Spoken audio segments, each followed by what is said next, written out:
Hi guys. Hi guys, and welcome to the Black Temple. We are going to be soloing the Reliquary of Souls. This is definitely going to be one of the most challenging solo fights that you can attempt, and I'm going to be doing it as a DK. I'm actually Unholy Spec'd for this. You need to be Unholy Spec'd because that is the spec that gives you a permanent pet. Unfortunately, I can't give too much advice for classes other than DKs. I know this is probably soloable, though, by any class with a pet. You may just have to kite him out of the room that you'd normally fight him in and whatnot. So as I'm killing this trash here on the way to the boss, I want to sort of explain to you the key mechanics of what I'm going to be doing here. Essentially, the reason that you need a permanent pet is because the only way to win the fight is to avoid being permanently spirit shocked. Just endlessly spirit shocked, basically, by the boss. And that happens in Phase 2. So you have to put your pet in a location sort of around a corner and down the ramp, where what ends up happening is when the boss spirit shocks you, I guess it's the essence of desire, when it spirit shocks you, it then runs to your pet to try to put spirit shock on your pet, and it sort of will bounce back and forth. The key is that your pet has to be perfectly positioned, basically, so that he does not take spirit shocks, actually, over the course of Phase 2. And I'll sort of explain how that works when I get there. But the key to winning the fight, if you can correctly execute the transition between Phase 1 and Phase 2, and that means getting your own butt up the ramp here and around this little corner, right where I'm standing now, up here and around the corner, and getting your pet, I'm pinging the mini-map, deep into this corner, which is the corner up here around and to the right, okay? If you can get that down, then you have won the fight. Then all you have to do is basically just sit there and slowly whittle away at the essence of desire for the rest of the fight. And I may even just stop the video at that point because I have to keep it under a certain minute limit for YouTube and whatnot. So I just want to show you how to basically perfectly execute that section of the fight. Because again, once you get there, you have basically won. Okay, so I'm just setting my pet to passive, and I'm running here. I'm in Blood Presence, by the way. The first phase is kind of a DPS race, I guess you could call it. I'm going to go ahead and throw down Death and Decay. I'm going to get my pet starting to work on this Essence of Suffering. Now, I can't heal myself during this encounter, during this phase, rather. But I'm waiting for the boss to cast a debuff on me, and I'm going to block it with Anti-Magic Shell. I'm going to show you how that works here in 2 seconds. There's the cast, and I block it with the Anti-Magic Shell. That prevents the boss from putting the heavy magic damage spell on me for a pretty significant amount of time. I'm going to get my Gargoyle down here. Go ahead and rune tap, get this back. Get my diseases on there, and I'm just, you can see he still has not reapplied that debuff. There it is, Soul Drain, but he didn't get that on me until I've got him almost at half HP. So that's, you can mitigate the amount of damage that you're taking on this phase of the fight with very careful timing of your defensive cooldowns. But it doesn't matter, as long as you get through this phase, okay, with more than like 10,000 HP left, you're going to get all of your HP back. Wow, I completely just misclicked my Death and Decay back there behind the boss because I was talking. But we're getting down here through the end of this phase. And you could pop Empower Rune Weapon here if you really want to polish them off and just make sure that you're getting maximum damage going out. And all of that jazz. So we'll be winning this shortly here. The key, okay, is going to be, like I said before, in the transition from Phase 1 to Phase 2. And we will see that in action in just a second here. Alright, I'm going to tell my pet to stay underneath the boss. Right there. Okay. All these little ads are going to come out. I'm going to kill them.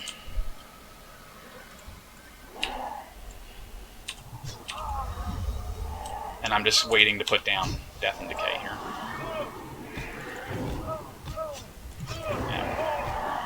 Yeah, okay. So you can see my health is all the way back up to full from killing these ads. Okay, here comes the critical portion of the fight. This guy is going to come back alive. I'm going to put my Outbreak on him. My pet is going to attack. There's Outbreak. Pet is attacking. Pet's on passive. Pet, you need to go stand in that corner. Okay? And I am, as soon as the boss tries to Spirit Shock me, going to apply Anti-Magic Shell and make sure that I can make it up around this corner. Now I'm pinging the mini-map there. You can see my pet has made it safely into the corner. So watch what happens here. 3, 2, 1 on this Spirit Shock debuff. And the boss should come right back up to me. And there you can see he re-aggroed me. And Grave Slobber, my pet, is still at 103,000 HP. Okay? So that's all I'm talking about. Now, you can see the boss is, still got 2 million HP. All you need to do is just endlessly Death Strike your health back. And you can really only do damage, okay, to the boss when you have Anti-Magic Shell available, because you need to prevent the instantaneous application of Spirit Shock to yourself. So you'll be able to get your dots on, you'll be able to summon a Gargoyle, all that, fancy jazz, basically. Make sure that you don't accidentally tell your pet to attack again, okay? Here's Anti-Magic Shell.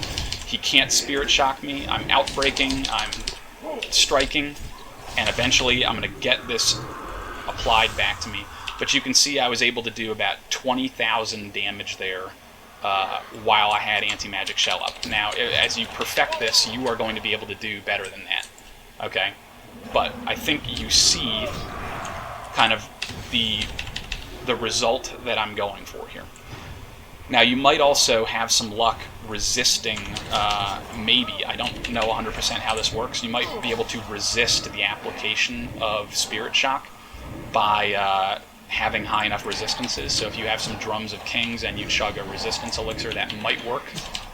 No guarantees on that, though. I haven't personally tried it. But anyway, let's get the Essence of Desire back up here. Anti-Magic Shell. And my timing was too slow because I was, again, talking to you guys and I screwed it up. Anyways, you get the point here. The fight is won at this point, okay? The fight's won. All you do is you sit here and you DPS the boss. So I'm just going to check in with you guys after I execute a little bit better in a few minutes. But again, that's all you got to do to win the fight. So just wanted to check back in with you guys as this fight's going along to offer a couple more small tips. Always try to make sure that you have a dot on the Essence of Desire, because if you don't have a dot ticking away on him, he will actually go after your pet. So if you're attempting this and your pet is getting sort of like repeatedly smoked, make sure, again, that you are getting that thing on there. Now, the other thing is that some of these Spirit Shocks are actually interruptible, and like I did right there, if you can get that interrupt off, it is going to give you a huge damage window there where you're going to be able to put some smoky time on the Essence, okay? So just some stuff to keep in mind, and I'm going to keep plugging away here. I'll see you guys soon.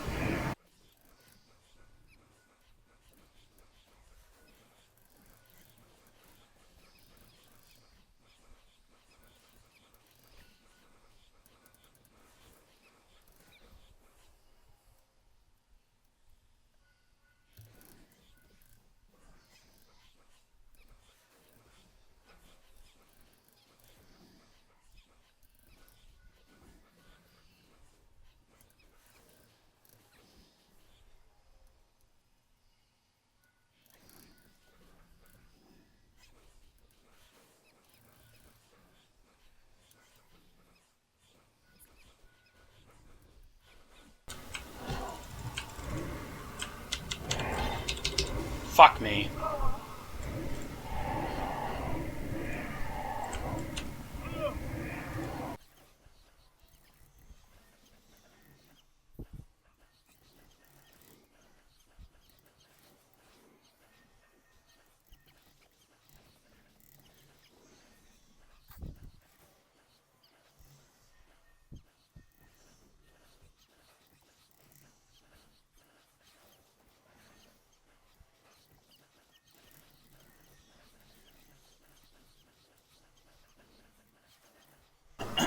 And again, I can't stress this enough.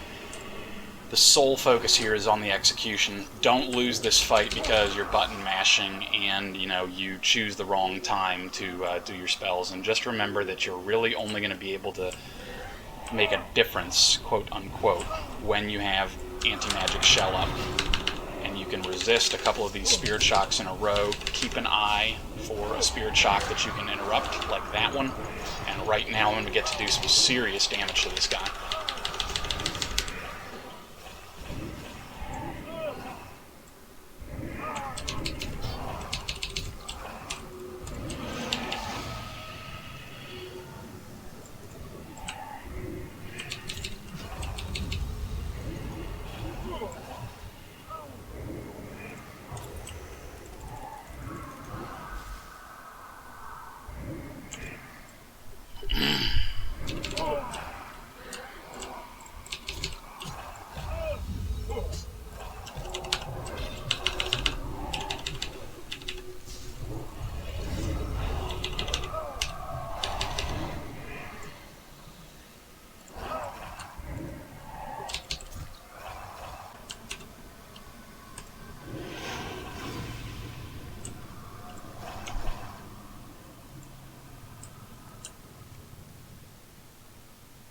So the last phase here is going to be a DPS race after the enslaved souls. And once again, now by DPS race, I guess let me clarify what I mean. You get a magical debuff that's going to start ticking away on you, and it's going to do a little more over time. But if you beat the DPS race, in the first portion of this fight, you're going to beat it now. So congratulations.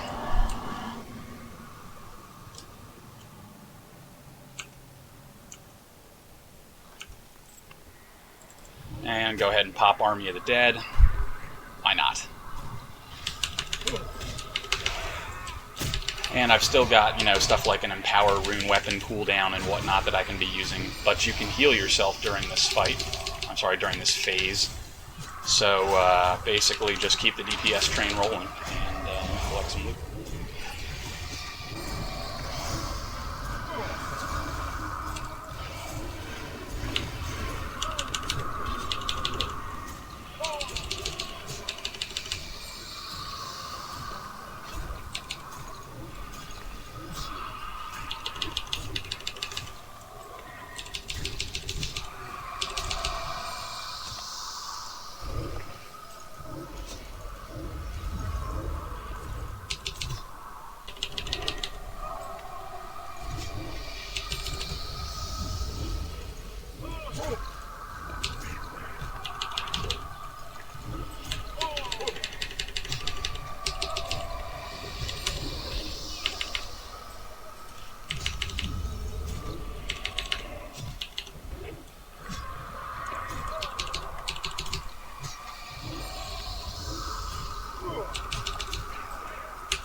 So thanks for sticking with me, guys. Once again, I'm an absolutely just awful Unholy DK player, so I'm sure you guys can push a lot more DPS and you can time your cooldowns a lot better.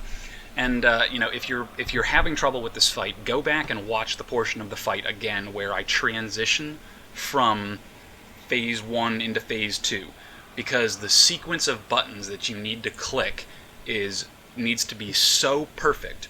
You have to get your pet to attack, you've got to get your own dots on there, then you've got to send your pet over into the corner, and it literally and then you have to get your butt up the ramp, and you got to LOS around that corner so that you don't endlessly get stuck in a loop where he spirit shocks you and your pet. You can try to also death coil your pet as you're running by. If you ever get low during the fight, which you probably will repeatedly, don't forget, you can Lichborn and then target yourself with death coil. Okay, at any rate, I'm going to stop talking now because you guys have seen the fight. I hope you enjoyed it. Reliquary of Souls, DK Solo. Bye.